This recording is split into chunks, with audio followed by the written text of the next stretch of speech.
Welcome to the Voice of Retail podcast. My name is Michael LeBlanc, and I am your host. This podcast is produced in conjunction with Retail Council of Canada. Something different on the podcast for this episode. Meet Ariela Nerubay, Executive Vice President and Chief Marketing Officer at Curacao Retail Stores, a fellow 2024 Rethink Retail Top Retail Expert and leader in ethnic and modern marketing strategies and tactics. You might not recognize the LA-based store she leads, but the insights, challenges, and opportunities translate well on the mic and well across the border. Let's listen in now.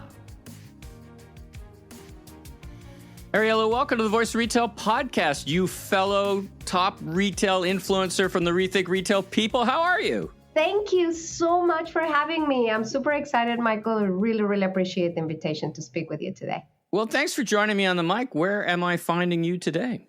I am here in Los Angeles, sunny California, for a change because it's been really cold. I was going to say, is it that sunny? We read here about this. What was it, the rivers or something? The rains have almost wiped us out of the map, but I am happy to report the sunshine is out and we're happily dry. Wow, that's fantastic. Well, I'm glad it didn't stand in the way of you and I getting on the microphone. And as I said in the opening, we were connected because both of us are part of the Rethink Retail folks and their identification. It's one of the things I like the most about that group, and it's a kind of third or fifth year for me, is that I get to meet people like yourself that I might not ordinarily get a chance to meet, just, that bringing us together. And absolutely. It's fantastic. It's a phenomenal group, and especially a group of really amazing minds. So yeah. I am humbled to actually being able to speak with you today. Well, the humbling is all mine, so to speak.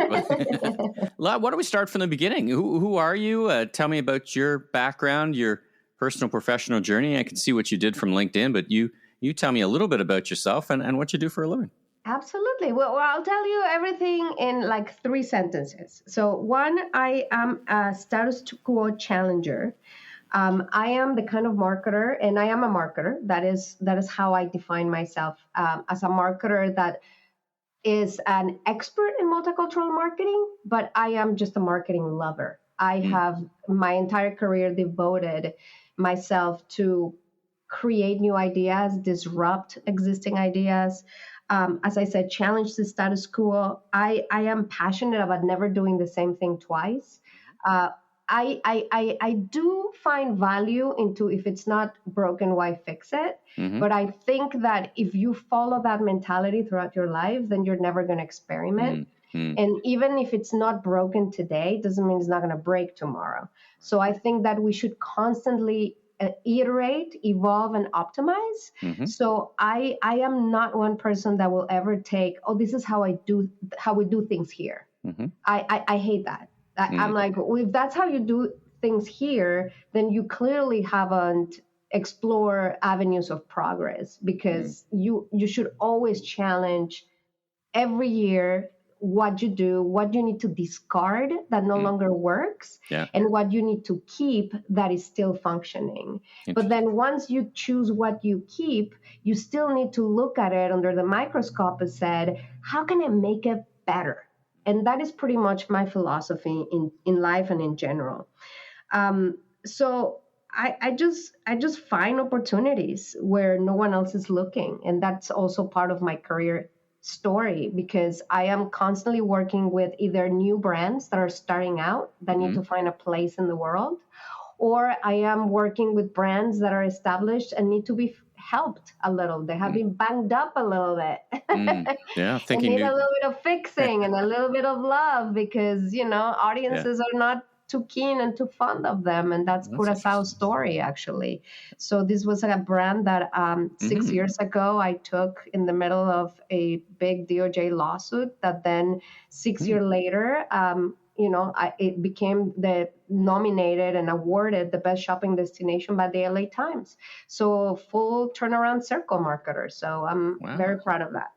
Now let me take a step back or change gears a little bit. We're talking to you in LA. Have you always been in LA, and did you always want to be in business? And tell me a bit about your personal side. Talk about that a bit. What drives you, and how did you get to, these great principles that you've articulated? Thank you. So I think I am definitely an incredibly curious person. I am from Mexico City. You can hear it in my accent. So even though I've been here 3 decades, I still, honor my Mexican background. Right on. I am actually a self-defined, you can't see me, but I'm a self-defined EAL. I made up that acronym, which is Eastern European American Latina, because if you see me physically, I am extremely Eastern European white. But if you get to know me, you will see that I am as Latina as it gets. I am extremely passionate. I love Mexico, which is my country of origin. I grew up there. I was born, raised, and educated. I went to college there. But then there is something about America that was always present in my life. And that American dream is very real to many of us outside of America. So I grew up with that fantasy about living the American dream, and then applied to UCLA, came to pursue a postgraduate degree in business, and never went back. This was home. It just was a place that I immediately felt I belonged to. Something about California is that it feels very cosmopolitan and very close to home. It's close enough to home that I feel comfortable, but far enough that I can feel independent. And that is actually what drives me. I am a fearless, independent woman that like to take life with my own hands. And that was part of my journey coming to America, was my independence and my thrive to become my own self, outside of the shadow of potentially my father, my family, my background, a husband. I wanted to be my own self first before I became somebody else's wife, mother, or Yeah, and you've brought that that background around again. Would you describe yourself as a sitting in LA as having a really good grasp on the Latin American consumer? That for sure. That's really where I see, as I look through your background, you've really kind of defined yourself a little bit. I don't know if you want to be, so to speak, pigeonholed as that, or I have no problem with that. Yeah. So as I said originally, yes, I am a marketer, and I market to any segment, not necessarily the Latino. But as a person that comes from Latin America, I am very proud of the career that I have built servicing the Latino consumer. I think there is niche for everything. Yeah. There is an opportunity to, kind of position yourself as a digital marketing expert or as a PR executive. Sure. You can define yourself some way, right? A good marketer segments in some way, shape, or form, including ourselves, right? For everything. But for me, being from Mexico City, having expertise working in different parts of Latin America, that was a unique value proposition that I was bringing to the table. And honestly, that's kind of what I will speak to you towards the end, which is how do retailers differentiate themselves, right? You are a brand. My brand and my unique value proposition is my deep understanding of segmentation and specifically the layer of the Latino consumer. So now, how are you as a business having a unique value proposition? What differentiates you from 10,000 other retailers out there selling the exact same stuff that you're selling, right? Yeah.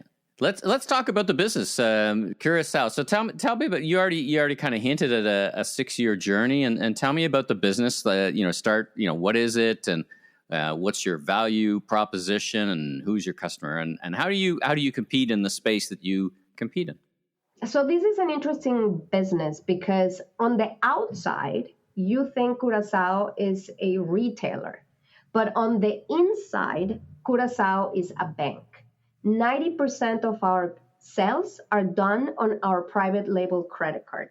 And this private label credit card really is the basis for our success because it provides us with a gigantic amount of first-party data that enables us to properly target customers and build products and select services that are catered to a unique set of needs, right? And you own the book of, I've done a similar, it looks like you and the business, not you personally, but own the book of business, right? It's not co-branded with a bank or a financial institution, right? And that is the difference between us and every other retailer out there that offers buy now, pay later, or that offers, not white label credit cards, not even private label. That's the difference between white label and private label, is that white label, you just use a Visa, MasterCard logo. It's really under a different bank, but you just slap your your logo on it and your branding and pretend that is yours, but it isn't.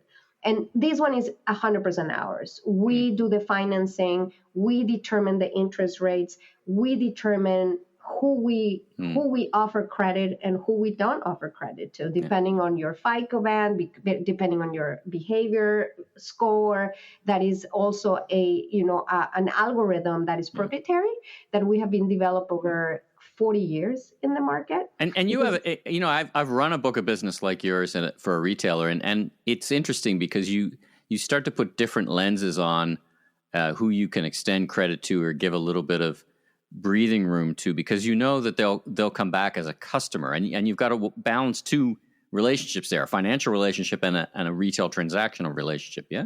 That is incredibly important, and we're in a challenge that we're now looking to fix, to be quite frank, because sometimes the retail experience is on point, and then the financial experience, we may fall short because of the onboarding process. A lot of our customers are brand new to credit and need to be handheld a little bit more. And that's part of the initiatives that I am driving today.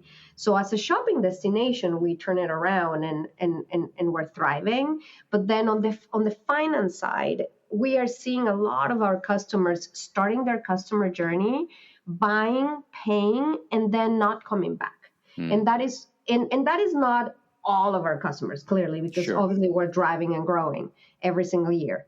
But there is a subsegment of those who made me realize, wait a minute, why are they churning? Why are they not coming back? Where did we miss? And that's part of, again, it's not from a lack of assortment. I was on your website. I mean, you've got a tremendous assortment of products. It's not like they can't find what they're looking for, broadly speaking, right? Correct. Is that fair? Yeah. That is absolutely correct. So we have what they want because, as I said, we use our first-party data to really understand their buying behavior, desires, needs, and wants, and satisfy them. But then, like every other business, sometimes we fall short in certain communications, in certain experiences that could be on our banking side, for example, where we onboard them, we invite them to buy, we start offering them credit, they make their first purchase.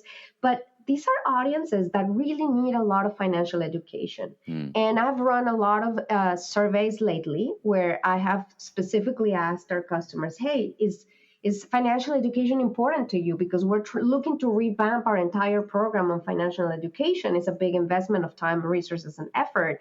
Is this something you care about? And 90% of them said, yes, please. Wow, 90%. So, you clearly tapped into something. Let me transition into a question tapping into your background. And just for my listeners, talk a little bit about the Latin American consumer. How are they as a segment? I mean, it's a big number, and you as a marketer, sometimes we paint with a very broad brush. But if you had a couple of things that stand out to you as behaviors or as a consumer in retail, what are they about the Latin American consumer? So for starters, the Latin American consumer is a $3.4 trillion with a T. Wow. $1 trillion purchasing power that you just cannot afford to ignore, period. So that's the first thing you need to know. The second thing you need to know is that we as a population are about 62 million people in America. Wow.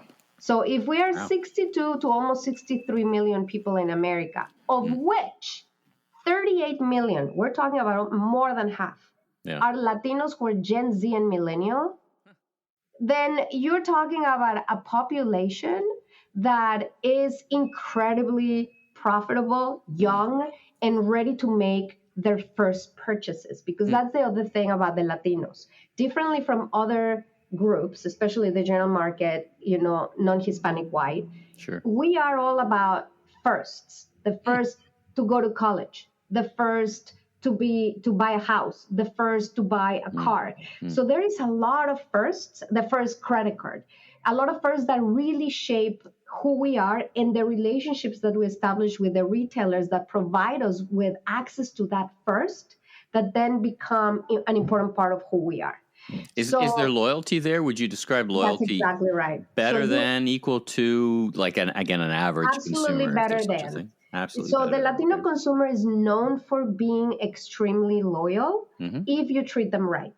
If that first experience ends up being a positive one. Otherwise, they'll try you once and then leave you, never come back. That gets to your concerns about, are we doing all the right things in the financial communication piece, right? That it's even more imperative that you get that right. Yeah, that's exactly right. And very importantly, I'll tell you something that is also a misconception is that Latinos are all immigrants. Do you have any sense, if I were to tell you 7 out of 10 Latinos are, how would you fill in that sentence in terms of immigration status? I mean, I would frame it, I think, I mean, I know a little bit of, I would say second or third generation. Like that's exactly right. Yeah, 7 out of 10 Latinos are actually born in the U.S. So this is not an immigrant population. Right. It's the reverse. In fact, only 30% speak Spanish only.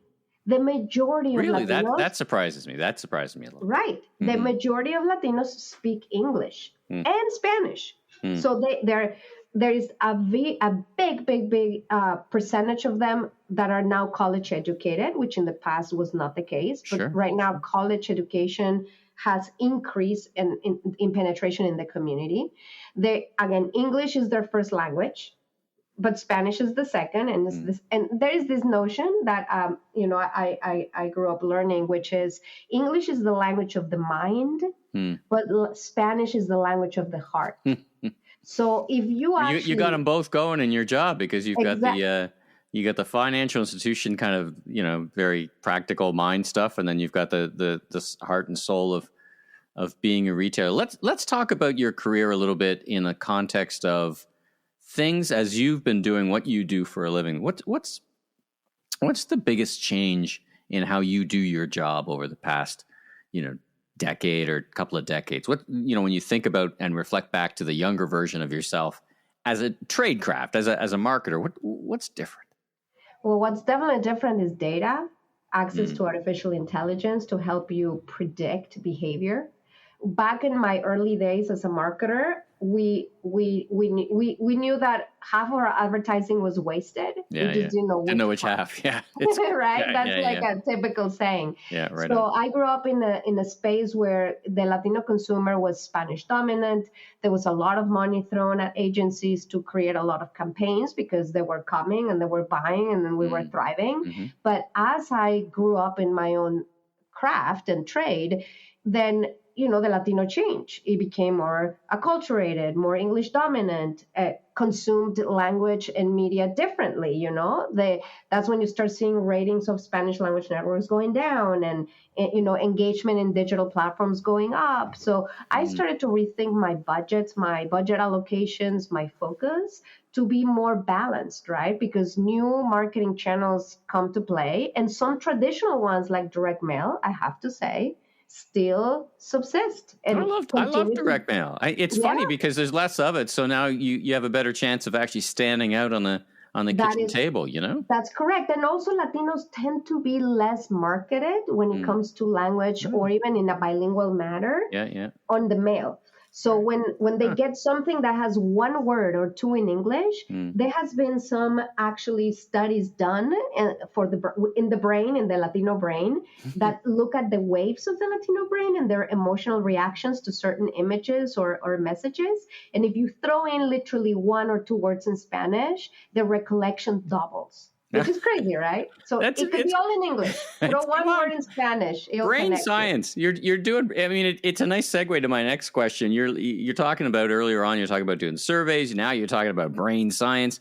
What are the ways that you kind of parse what I call the signal from the noise? Consumers say one thing and do another, or they change all the time. What's your advice to your fellow marketers listening about the ways to really get a hold of that and understand what is just the noise around us versus what is really impactful when working with consumers? I think at the end of the day, you vote with your money.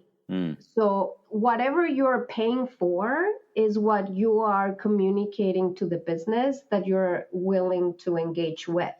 So if this is very important, actually, that may segue into some advice to my fellow retailers, is that when you take the wrong step and you alienate customers or you upset them, their backlash can really cost you millions of dollars of brand impact. I mean, we saw that with Budweiser very recently, and their LGBTQ gone really wrong when you don't know your audience, and then you force them or introduce them to a concept that they're just not ready to absorb. Or you underestimate the broader political context. Exactly. I mean, there was a lot going on there, right, in that particular situation. Absolutely.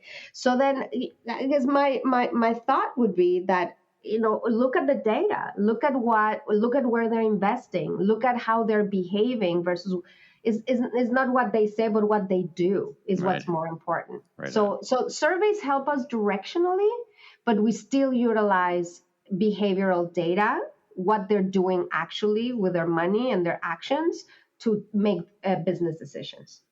Well, it's great advice. I mean, last question for you. If you had to say in a couple of minutes, and I'll frame it in the 2 starts and 1 stop, and you referred to this earlier on, things we should stop doing or do less of. And what's one thing you would advise your fellow marketers to not do, and 2 things they should start doing if they're not doing them already? So I would say you definitely need to stop thinking of a market as a one-size-fits-all, because it doesn't. So don't think as a one-size-fits-all. And what you should start doing, therefore, is a lot segmentation testing. A lot of companies have a hard time or a fear of doing it wrong with certain segments, like the Latino consumer especially. Why should I invest? I already get them with English. Or even creating the segments themselves, right? Exactly. Yeah. So just start small, do 1 segment testing, see how profitable turns out, and then do the next one and do the next one and start growing from there. Or start investing also in cost-related marketing, something that is really important in our community, especially in the Latino community or any multicultural community. I'm a professor at USC, and I teach multicultural marketing. And I tell you, this cuts across Black, Asian, and Latino. Invest in the causes that matter to them. And not just by putting a post on social media saying, oh, Black Lives Matter, or, congratulations, this Hispanic Heritage Month, because we're Latinos all year round. And it's not a post. And everybody can do that. Anybody can do that. Anybody can do that. But are you truly investing in education? Are you investing on scholarship programs? Are you investing in the community efforts? So that would be my 1 start. My 2 starts is test the segment slowly. And the second one, start investing in the community and really tap into cost-related marketing as a strategy. Fantastic. All right. Well, it's been great. I mean, I think we could have a couple of conversations about this. Really fascinating stuff. I mean, here in Canada, it's funny when you talk about the size of the Latino audience. I mean, it's 40 million people in Canada, so it's just such a large market. And of course, we have all kinds of different segments of consumers with backgrounds here. We've everything from historically the Quebec customer based in Quebec behaves differently than a Vancouver customer. And then you've got a whole, we've got literally millions of new Canadians coming in from Southeast Asia. That's where our immigration comes from. So it's fascinating conversation, very applicable as we think through the markets on both sides of the border. Now, where could people get in touch with you, learn more? Are you LinkedIn person? And where do they go to learn about your business and a little bit more? So at Curacao, you can visit us at iCuracao.com. That's our e-commerce platform. And you can definitely follow us on social media as well at Curacao USA. Both on LinkedIn, TikTok, Instagram, Facebook, we're everywhere. And then for me, please feel free to connect with me. My name is Ariela Nerubay, and I'm the only one on LinkedIn. So you can definitely find me. One of a kind. You're one of a kind. Well, Ariela, one of a kind. Thanks so much for joining me in The Voice of Retail. A lot of fun, and it was great to speak to such an experienced person in what you do and with such passion and insight. So thanks again for joining me on the mic. Thank you so much for the invitation, Michael. Thanks for tuning into this episode of The Voice of Retail. If you haven't already, follow on your favorite podcast platform so new episodes will land automatically each week. And be sure and check out my other retail industry media properties, the Remarkable Retail Podcast with Steve Dennis and the Global E-Commerce Leaders Podcast. I'm your host, Michael LeBlanc, Senior Retail Advisor, Keynote Speaker, Rethink Retail 2023 Global Top Retail Influencer. If you want more content or chat, follow me on LinkedIn. Safe travels, everyone.